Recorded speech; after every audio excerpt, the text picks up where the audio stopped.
Good morning. कैसे हैं आप सब? मेरा नाम अमन कुमार अटकान है और मैं आपको मेंस का जो साइंस एंड टेक का पोर्शन है उसके बारे में हम यहाँ पे आज डिस्कशन करने वाले हैं। जैसा कि आप सब लोगों ने देख ही लिया होगा कि क्वेश्चन पेपर कैसा है। तो आपको क्या लगता है कि कैसा है? ज़्यादा हार्ड है, था मॉडरेट था, या फिर बहुत ईजी था? मेरे हिसाब से माना जाए तो पेपर का जो एक क्वेश्चन था वो बहुत ज़्यादा डिफिकल्ट था, जिसमें हम माइक्रो ऑर्गेनिजम्स के बारे में बात कर रहे हैं। ठीक है। और एआई के बारे में जो बात है, एआई का क्वेश्चन बहुत ठीक ठाक था, बहुत अच्छा था।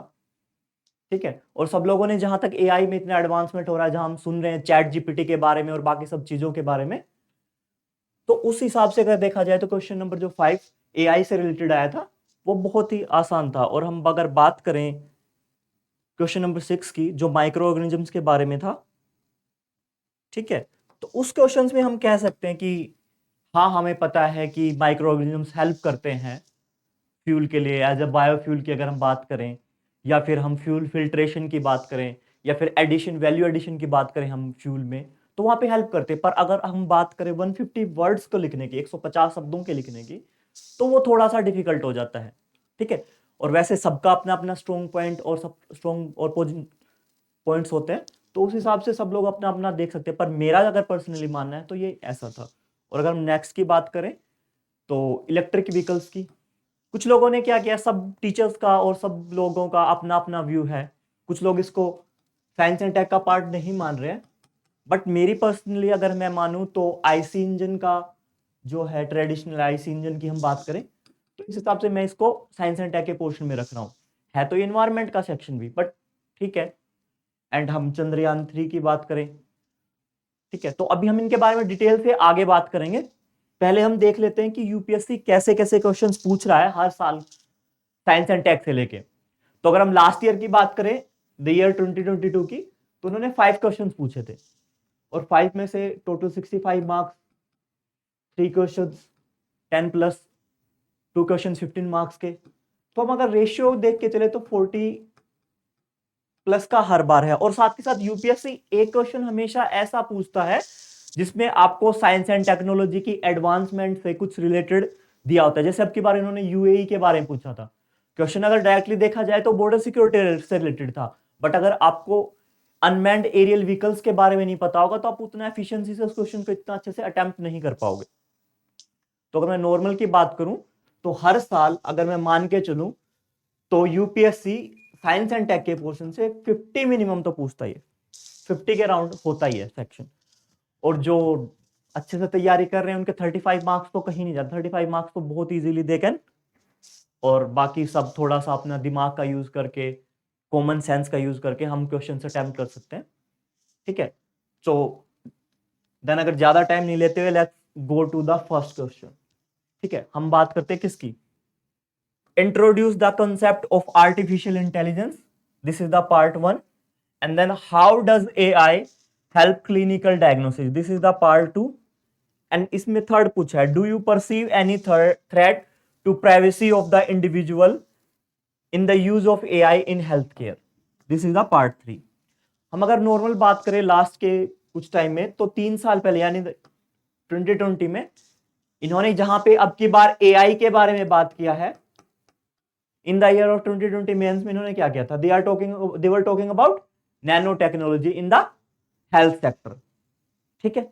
बट अभी के क्वेश्चन की बात दी जाए तो हम सबसे पहले क्या करेंगे, हमारे क्वेश्चन में you guys already know that there is a introduction part, there is body, and we need to have very good conclusion for fetching very good marks. But अगर हम इसकी बात करें सिंपल आएगी, ठीक है, जिनको नहीं पता, मतलब अगर देखो आपको पता है क्या, मशीन लर्निंग से जो हम काम कर रहे हैं, हम अपनी human, there is a human brain, हमारा कुछ इंटेलेक्चुअल है, we are humans, that is known as human intellectual. अगर हम वही इंटेलिजेंस और इंटेलेक्चुअल किसमें कहां पुट कर दे, मशीन्स में, तो किसका पार्ट होगा, that is the part of AI. यानी कि human intelligence processed by machine to execute task. Simple, अगर आप इतना भी लिख के चल के आ रहे थे, and then you added some points like कि कॉन्सेप्ट में आप अगर और बातें कर रहे हैं, जैसे आप बता रहे हैं मशीन लर्निंग के बारे में, आप सीधा सीधा लिख के आ रहे थे इंट्रोडक्शन में, introduction and deep learning and neuron networks, then you can have a very good sense about your introduction. हम यहाँ पे एक मॉडल आंसर की बात नहीं कर रहे, हम बात कर रहे हैं कि आप अपने प्रेशर हैंडल के टाइम पे कैसी चीजें कर पा रहे हैं। बिकॉज अगर आप मेंस लिखने जा रहे हैं तो आपका प्रेशर हैंडल और स्टेट ऑफ माइंड थोड़ा डिफरेंट रहता है, और कई बार तो हमें ऐसा भी देखने को मिला है कि आपको वहां पे पॉइंट्स याद नहीं आ रहे हैं, और जब जैसे आप एग्जाम से बाहर निकले तो आपको दूसरे पॉइंट्स स्ट्राइक कर रहे हैं। तो हम नॉर्मली बात करेंगे कि आप प्रेशर में कैसी चीजें कर पा रहे हैं। अगर आपने ये चीजें भी ऐड की हैं तो आपका इंट्रोडक्शन बहुत अच्छा था, ठीक है। और अगर हम बात करें, देखो अभी हम बात करते हैं दो चीजों की। इन्होंने क्या पूछा था, डायग्नोसिस के बारे में।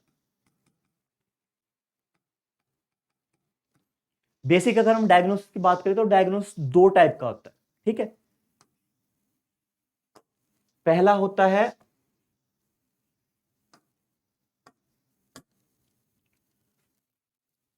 Clinical diagnosis and second one is laboratory diagnosis.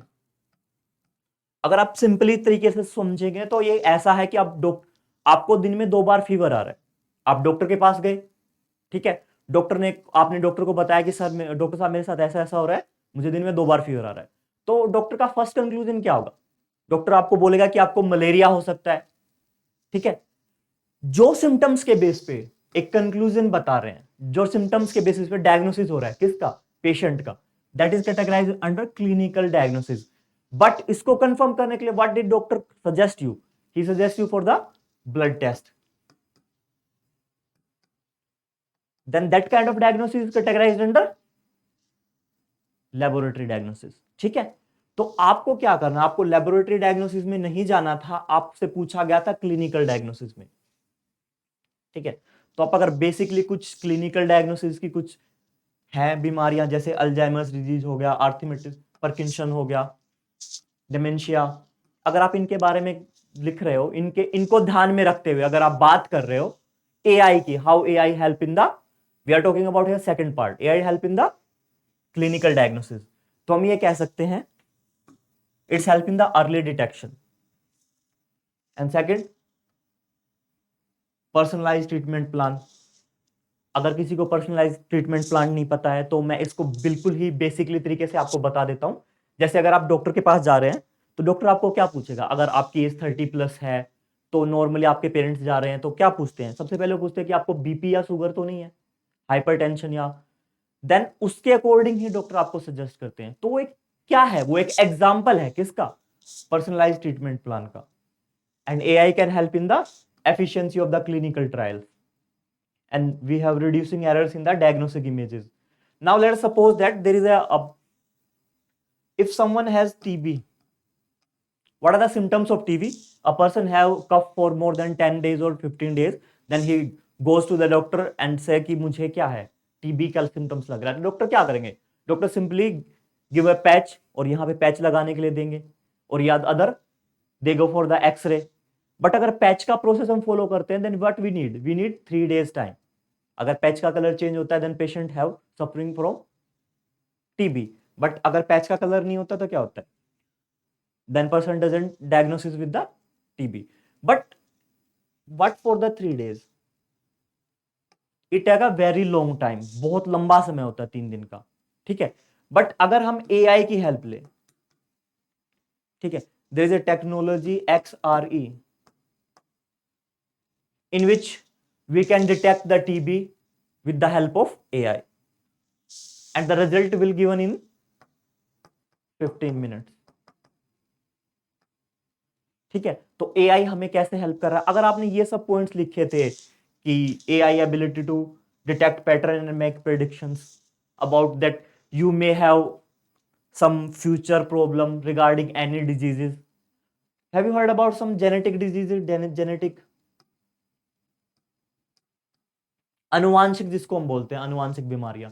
तो उनमें क्या होता है, एआई आपको हेल्प कर सकती है, एआई आपको पहले प्रिडिक्ट करके बता सकती है कि आपको नियर फ्यूचर में चल के 10 या 20 साल बाद ऐसी समस्याएं होंगी या नहीं होंगी। सो पता चला हाउ कैन एआई हेल्प। अगर आपने ये सब कुछ लिखा है अपनी बॉडी के पार्ट में, then you have very good and nice body in your answer. तो अगर हम आगे की बात करते हैं, ठीक है, देखो अभी हम बात कर रहे हैं किसकी, हमारे थर्ड पार्ट की। एंड थर्ड पार्ट में क्या था, वी आर टॉकिंग अबाउट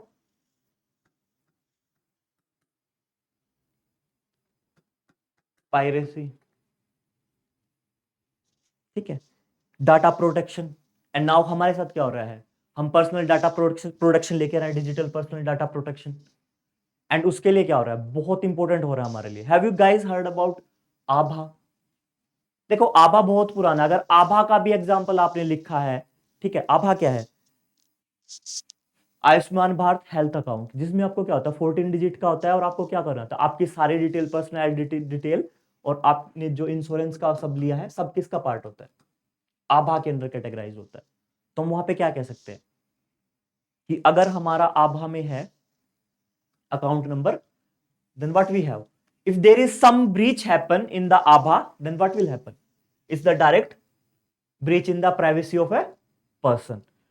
और हम क्या करते हैं, अगर हमने देखा होगा, देखो क्या करते हैं, everybody there is a trends, everybody watching wearing a smart watches, और स्मार्ट वॉचेस में क्या होता है, उनमें होता है they can detect your stress level, your daily count करते हैं, आपके स्टेप्स काउंट करते हैं, साथ में मेंस्ट्रुएशन साइकिल्स के बारे में होता है। तो वो क्या करें, आपका पर्सनल डाटा को फैच कर रहे हैं, अगर वो अपने पर्सनल डाटा को सेल करें थर्ड पार्टी को, और कल को ऐसा हो जाए, देखो एक चीज आप मान के चलो, आप सब लोग यूपीएससी एस्पायरेंट हो, और क्या हो रहा है कि आपका स्ट्रेस का लेवल ज्यादा रहता है, ठीक है, अगर आपका स्ट्रेस का लेवल ज्यादा है और कंटिन्यूसली काफी सालों तक आपका स्ट्रेस का लेवल ज्यादा रहता है, तो देयर इज अ चांस कि आपको क्या हो जाएगा, आपको आगे चल के हाइपरटेंशन की प्रॉब्लम हो जाएगी, ठीक है। और ये डाटा पहले ही कंपनीज के पास जा चुका है, ठीक है, क्योंकि वो आपके पर्सनल जीमेल से लिंक्ड है, और वहां से अगर डाटा चला गया, मैं ऐसा मान के चल रहा हूं कि ऐसा हो रहा है, और क्या करें, एक बिग डेटा को कंपनीज प्रोसेस करें, और उसके अकॉर्डिंग पर्सन को सेग्रीगेट करें कि किन किन पर्सन को क्या है हाइपरटेंशन, या कोई कौन कौन से पर्सन ऐसे हैं जिनको क्या है हेरिडेटरी या अनुवांशिक बीमारियां हैं। तो उनके हिसाब से सबको अगर कंपनियां सेग्रीगेट कर दें, सेग्रीगेट करने के बाद ये क्या होगा, और वो एक प्लान बनाए ऐसे कि अगर हम इन्हें इन पर्सन को हमें स्पेसिफाइड कैटेगराइज कर दें कि अगर हमें इन पर्सन को अगर ये या तो फिर हाइपरटेंशन के लिए या फिर वो स्पेशल जो उनकी हेरिडिटरी डिजीज है उसके रिगार्डिंग अगर ये हेल्थ इंश्योरेंस परचेज करते हैं हमसे, then what will happen, we will charge them extra. ऐसी भी पॉसिबिलिटी हो सकती है, फ्यूचर का पॉइंट है, ऐसी हो सकता है। तो क्या है, क्योंकि अगर आपका डाटा यूज करके कंपनीज क्या करें, खुद को बेनिफिट कर रही है, बेनिफिशियल हो रहा है उनके लिए, तो ये भी क्या है, एक तरह से क्या है, आपकी पर्सनल डाटा का मिसयूज हो सकता है।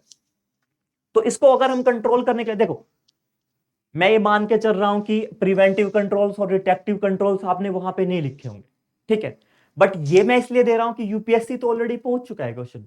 अगर हम स्टेट पीसीएस की बात करें या अगर दूसरे एग्जाम्स की बात करें और या नियर फ्यूचर की बात करें, तो आपको ये पॉइंट्स कहीं ना कहीं हेल्प आउट कर सकते हैं।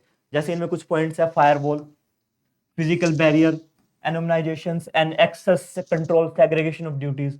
Firewall, what is firewall? First layer of protection and physical barrier, ठीक है, and now internal external audit reviews. तो अगर आपने इनमें से एक दो पॉइंट कहीं पे भी आपके दिमाग पे स्ट्राइक हुए हैं और आपने लिखा है, ठीक है, अपने प्लस पॉइंट्स में उनको कंट्रोल करते हो, then what will, it's a very good, आपका सही लिखा है आपने, ठीक है।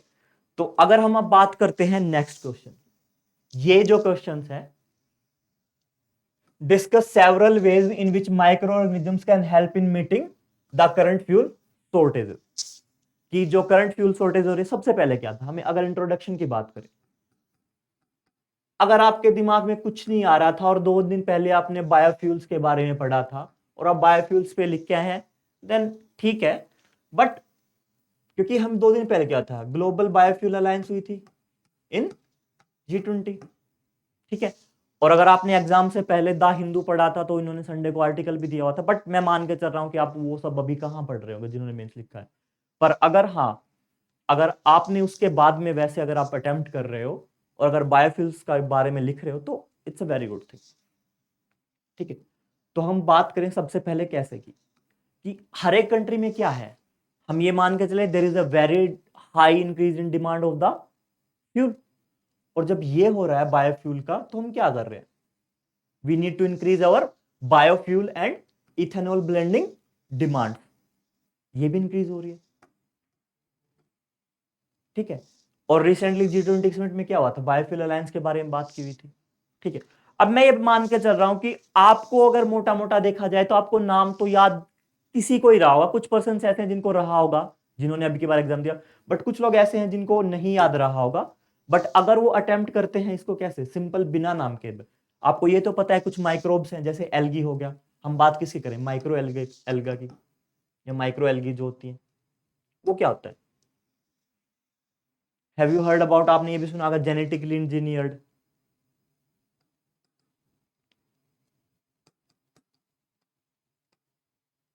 माइक्रोब्स, ये किसमें हेल्प कर रहे हैं। आपने इथेनॉल का सुना है, they are helping us in third generation ethanol, या बायोफ्यूल बोल लीजिए, थर्ड जनरेशन बायोफ्यूल में हेल्प कर रहे हैं हमको। तो आप लोग, अगर आपने इतना भी याद था तो आपके 2 पॉइंट बन रहे हैं, ठीक है। और उसके बाद में आप क्या कर रहे हो, उसके बाद में आप ये कर रहे हो, आपने ये अटेम्प्ट किया, आपने लिखा कि microbes help in the filtration of the fuel, कुछ ऐसे हैं जो सल्फर को कम करने में हेल्प कर सकते हैं। तो अगर आप ऐसे ऐसे करके अपना कॉमन यूज कर रहे हो नॉलेज, तो आप कुछ ना कुछ पॉइंट लिख सकते थे। इसके अलावा आप क्या ऐड कर सकते हैं जो आपने ऐड नहीं किया, या फिर जो अभी जिन्होंने बाद में लिखने की कोशिश की, जो अभी नेक्स्ट ईयर एग्जाम दे रहे हैं, बट उन्होंने क्या किया, they just want to go through the this year exam just for their knowledge, और अगले साल अपीयर हो रहे हैं, तो उनके लिए ये क्वेश्चन और कैसे बेटर बन सकता था। तो क्या कर सकते हैं, they are can talk about heterogeneous microorganisms की बात में कर सकते हैं, जो क्या कर रहे हैं, हाइड्रोलिसिस प्रोसेस के साथ में क्या कर रहे हैं, बायोफ्यूल का प्रोडक्शन कर रहे हैं। और साथ के साथ क्या है, कुछ ऐसे माइक्रो एल्गी भी हैं जो क्या कर रहे हैं, जिनमें ऑलरेडी क्या है, अबंडेंट ऑयल कंटेंट है, और उनमें बहुत सारे क्या है, लिपिड्स हैं ऑलरेडी। तो उनका यूज करके वो क्या कर सकते हैं, डिजायर अमाउंट ऑफ बायोफ्यूल हम प्रोड्यूस कर सकते हैं, लाइक एथेनॉल, ब्यूटेनॉल, ठीक है। तो हम उनका यूज करके क्या कर सकते हैं, हम ये प्रोड्यूस कर सकते हैं। और अगर ये मैंने कुछ पॉइंट्स दिए हुए हैं, ठीक है, मैं इसका पीडीएफ आपको दे दूंगा, और लिंक के साथ, वीडियो के साथ आप इसके साथ गो थ्रू कर लीजिएगा, ठीक है। और हम डायरेक्ट और इनडायरेक्ट फर्मेंटेशन की बात कर सकते हैं।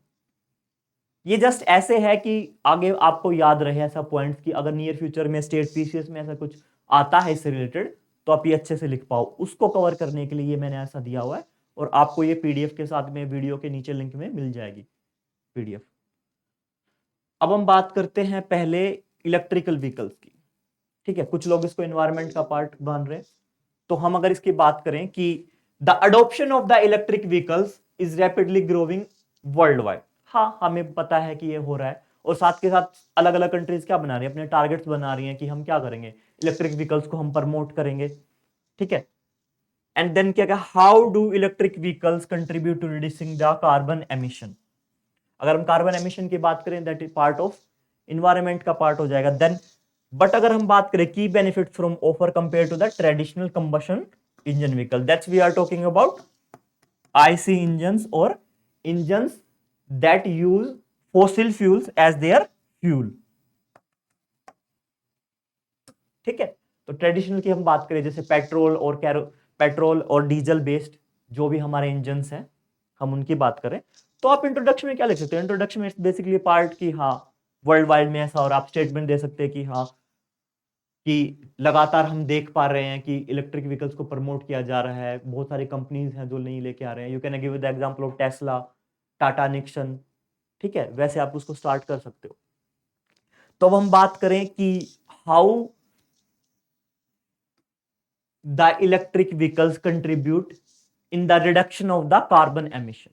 So first point is they have no tailpipe emission, यानी उनके लिए एग्जॉस्ट का जो होता है टेल पाइप जो होती है, जिससे हम क्या निकलता है, जितना का जितना एमिशन जो करते हैं सारे के सारे व्हीकल्स, वो एमिशन क्या है यहाँ पे डायरेक्टली पॉसिबल है नहीं, क्योंकि there is no tail emission and overall emission reduction, ठीक है। ये क्या कर रहे हैं, they are also helping in the overall emission reduction, and then our dependence on the fossil fuels is also limited, ठीक है। ऐसा अनुमान लगाया जा रहा है कि फॉसिल फ्यूल्स को अगर हम ज्यादा यूज कर रहे हैं तो क्या कर रहे हैं, कार्बन एमिशन में उनका ज्यादा है। अभी आपने थोड़े दिन पहले रिपोर्ट पढ़ी होगी, आपने द हिंदू पढ़ा था, तो वहां पे क्या हुआ था, वहां पे आया हुआ था G20 की समिट जैसे ही खत्म हुई ना, the air quality of Delhi कितना था? पहले क्या होता था, बारिश के साथ जब भी बारिश आती थी, बारिश के बाद में हमारी एयर क्वालिटी दिल्ली की सुधर जाती थी। बट विदाउट दैट, बारिश हुए बिना भी इतना कुछ तो हाँ हुआ था G20 में बारिश, पर साथ के साथ क्या था, व्हीकल्स को जब स्टॉप कर दिया गया था तो उनके साथ साथ में हमारी क्या थी, एयर क्वालिटी कितनी ज्यादा प्योर हो गई। तो आप ये कह सकते हैं, आप ये मान सकते हैं कि जो व्हीकल्स हैं, ट्रेडिशनल व्हीकल्स, वहां पे एमिशन से बहुत ज्यादा एमिशन निकल रहा है, और वहां पे हम अगर उनको एलिमिनेट करते हैं या फेज आउट तरीके से उनको निकाल रहे हैं, देन हम क्या कर सकते हैं, कार्बन एमिशन को हम कम कर सकते हैं। And it can also help to get net zero emission. और इंडिया का टारगेट क्या है, 2070 तक what we do, we will get the carbon neutral country. अब बेनिफिट्स की बात करते हैं आइस इंजन की। आइस इंजन में क्या होता है, और ट्रेडिशनल इंजन और आईसी इंजन की बात कर सकते हैं। तो ये क्या है, lower carbon emission, because EV है व्हाट है, lower carbon emission, low input operational cost. But हम ऑपरेशनल कॉस्ट की यहां पे बात कर रहे हैं, ऑपरेशनल वर्ड है, इट्स वेरी इंपॉर्टेंट। बट अगर हम ओवरऑल मिनरल्स की बात करें, द कंजम्पशन ऑफ मिनरल्स, तो वो कहीं ना कहीं ईवी का अब भी क्या है, थोड़ा सा ज्यादा है as compare to the IC engine. But उनका ओवरऑल जो है ऑपरेशनल कॉस्ट वो कम है, और ओवरऑल बेनिफिट जो है वो ज्यादा है। एंड इंस्टेंट टॉर्क की हम बात कर सकते हैं, less noise pollution and more energy efficient. अगर आपने ये भी सब कुछ लिखा है आईसी इंजन के ऊपर में एंड 250 वर्ड्स में, और आपने इनको थोड़ा थोड़ा सा इलेबोरेट किया है सबके बारे में, then you will get a very good fetch marks. अब हम कंक्लूजन की बात क्या कर सकते हैं, कंक्लूजन में हम कह सकते हैं नेट जीरो एमिशन की बात कर सकते हैं, देन कार्बन न्यूट्रल टारगेट्स की बात कर सकते हैं कि 2070 तक हेल्प करने में, अगर हमें ये हेल्प करने में हेल्प कर सकते हैं। And we also talk about our FAME scheme. ठीक है, तो अगर आपने ऐसा किया है, या फिर अगर अभी आप अपना क्वेश्चंस लिख रहे हैं, ठीक है, जो नेक्स्ट ईयर अपीयर हो रहे हैं, आप ये पॉइंट्स लिख रहे हैं, तो आपका जो आंसर है वो बहुत अच्छा ही हो रहा है। ठीक है, हम बात करते हैं हमारे लास्ट क्वेश्चन की, जिसमें ये था मिशन के बारे में। डायरेक्टली किसका था, चंद्रयान 3 वर्सेस चंद्रयान 2 की हम बात कर रहे हैं। देन ये क्या कर रहा है, what is the main task of India's third mission which could not been achieved in the earlier missions, and list the countries that have achieved this task, introduce the subsystem in the spacecraft launched, and explain the role of virtual launch control center, that is VLCC, at Vikram Sarabhai space station, which contribute to the successful launch of from Sriharikota। ठीक है, तो अगर हम बात करें questions की, तो ये डायरेक्ट कहां से क्वेश्चन है, ये है achievements of Indian in science and technology की यहां पे बात कर रहे हैं हम। देखो, इसमें मैं कुछ थोड़ी सी एक्स्ट्रा चीजें ऐड करना चाहूंगा, मैं सिंपल अपनी तरफ से ऐड कर रहा हूं, अगर आपने नहीं लिखा है वो सब चीजें देन टोटली फाइन है। देखो, क्या था, जब हमारा मून मिशन को अगर हमने टच डाउन करना था हमारा को, तो वहां पे 4 phases important. Then first phase में क्या था, rough braking phase, and second is set altitude hold phase, and third is the final braking phase, and the landing phase. जब हम चंद्रयान 2 की बात कर रहे थे, तो वहां पे क्या हुआ था, जब एल्टीट्यूड होल्ड फेज की बात आई थी यहां पे, तो यहां पे क्या हो गया था, यहां पे प्रॉब्लम क्रिएट हो गई थी। ठीक है, तो क्या हुआ था कि हमें जितना थ्रेशोल्ड चाहिए था, जितने हमें थ्रेशोल्ड चाहिए था, उतना हम उससे ज्यादा ही हमें मिल गया था, और ये यहां पे क्या हो गया था, यहां पे प्रॉब्लम क्रिएट हो गई थी। तो उस प्रॉब्लम को क्लियर करने के लिए हमने क्या किया, जहां पे चंद्रयान 2 में हमने एक मिडल इंजन रखा था, तो हमने चंद्रयान 3 में क्या किया, हमने दो साइड में दो क्या रखे, इंजन, ताकि क्या कर सके, मेंटेन कर सके हम उतनी थ्रेशोल्ड जितनी रिक्वायर्ड थी, और बैलेंस बना रहे। ठीक है, ये तो पता होगा ना, बूस्टर्स भी हम साइड में क्यों लगाते हैं, एंड वाई बूस्टर्स हम 4 6 जीएसएलवी की बात या पीएसएलवी की बात करें तो हम इवन नंबर में क्यों लगाते हैं, क्योंकि क्या रहे, बैलेंस बना रहे। ठीक है, तो ऐसा ही हमने क्या किया, बैलेंस बनाने के लिए हमने साइड में क्या किया, दो दो इंजन भी यूज किए। ठीक है, तो ये कुछ मैंने एक्स्ट्रा पॉइंट्स दिए हुए हैं जो आपको आगे हेल्पफुल आएंगे, बट ये इसका पार्ट नहीं है। ठीक है, तो अगर हम बात करें कि क्वेश्चंस में आपने क्या लिखा, अगर आपने सबसे पहले क्या किया, सॉफ्ट लैंडिंग की बात की है, सॉफ्ट एंड सेफ लैंडिंग की अगर बात की आपने, ठीक है, कहां पे, on the south pole of the moon. और इसके अलावा आपने क्या बात की, इसके बाद देखो हमारी अर्थ पे क्या है, हमारी अर्थ पे पोल्स पे क्या है, आइस क्यूब्स, आइस ग्लेशियर्स हैं, ठीक है, ग्लेशियर आइस ग्लेशियर्स हैं। हम क्या मान के चल रहे थे, हम ये मान के चल रहे थे कि क्या हो, देयर इज अ सर्टेनिटी कि क्या उनके साउथ पोल पे, उनके पोल्स पे भी, यानी मून के पोल पे भी क्या हमें आइस मिल सकती है। तो आप ये भी कह सकते हो कि हम इसकी भी डिस्कवरी करें। साथ के साथ हम किसके बारे में बात कर रहे थे, साथ के साथ हम सोयल के बारे में बात कर रहे थे कि वहां पे क्या क्या सोयल के कौन से कॉन्स्टिट्यूएंट पार्ट हैं, उन सबके हम बारे में बात कर रहे थे, ठीक है। तो अगर आपने इतना लिखा है फर्स्ट पॉइंट में, या फिर हाँ सॉरी अगर आप बात करें इंट्रोडक्शन की, तो आप सिंपल क्या करना था, आपको सिंपल लिखना था चंद्रयान 3 के अचीवमेंट्स के बारे में। और जिसमें आप क्या कह रहे थे कि एक फेज है जिसने इंडिया का क्या कर दिया, इंडिया को स्पेस के दूसरे मिशन के बारे में कैपेबल कर दिया और एक हमारी इमेज बना दी है पूरे वर्ल्ड में। और उसके बाद में आप क्या बात कर सकते हो, उसके बारे में आप कैपेबिलिटीज के बारे में बात कर सकते थे, सॉफ्ट एंड सेफ लैंडिंग के बारे में, ठीक है। और साथ के साथ आप ये क्या कर सकते, जो चीजें मैंने आपको पहले बताई हैं। उसके अलावा अगर हम कंट्रीज की बात करें तो सोवियत यूनियन, जिन्होंने पहले अचीव कर लिया इन the year of 1959 with the Luna 2 mission, and the USA in 1969 with Apollo 11 mission, and China already done that in the year of 2013 with the Chang'e 3 mission with the rover Yo2, ठीक है। तो अभी हम ना सब systems की बात कर लेते हैं, ठीक है।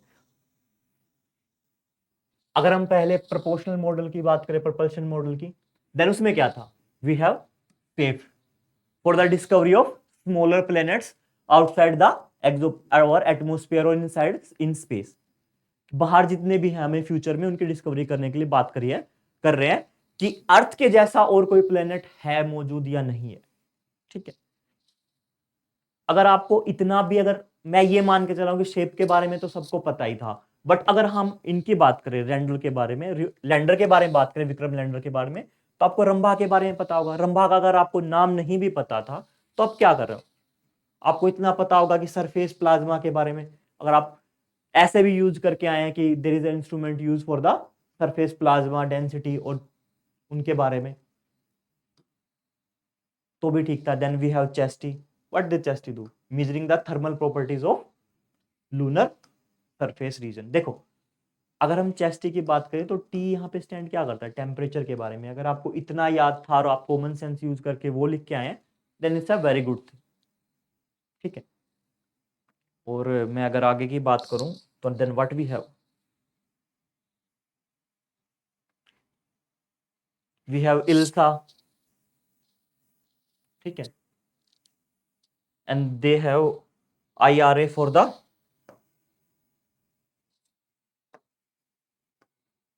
experiment system to understand the moon system, and वे हमें एल्टीमीटर भी था, के बैंड एल्टीमीटर। अगर हम रोवर की बात करें, रोवर,